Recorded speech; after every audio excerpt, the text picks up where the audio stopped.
all of one's education, all of one's past experiences and knowledge create a continuous process of becoming, both inwardly, psychologically, and outwardly.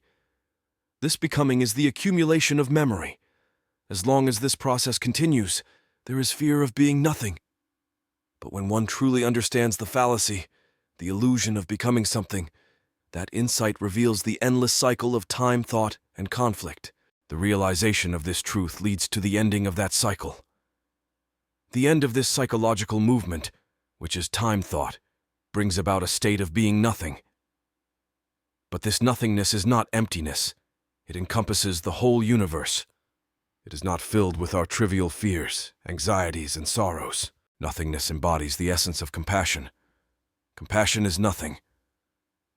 This nothingness is supreme intelligence. It is the essence of true understanding. So why are we, as ordinary intelligent human beings, afraid of being nothing? When we see that we are essentially a collection of memories, we realize that we are nothing but these memories.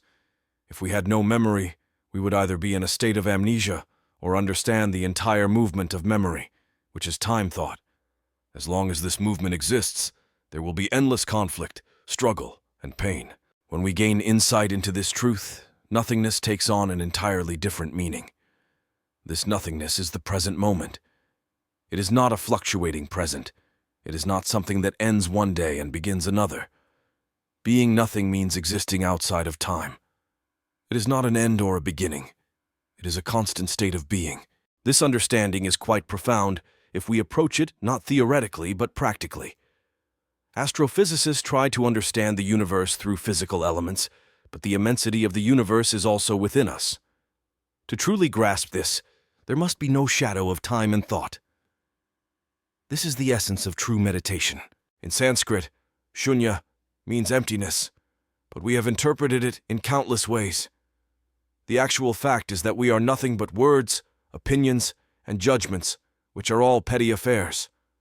Our lives become petty because of this. To understand that zero contains all the numbers is to realize that nothing encompasses everything. When we suffer, it feels like the most significant thing in our lives. But in the grand scheme, our pain is a small thing. Listening to this, what do you realize? What do you capture from this immensity? It is the ending of the psychological nature of the self, which is the process of becoming. To be truly simple is the most challenging thing in the world. From simplicity, we can understand the enormous complexity of life. We start with complexities and try to find answers, but we miss the extraordinary simplicity of life. Our training has led us to see the complexity first and overlook the simplicity.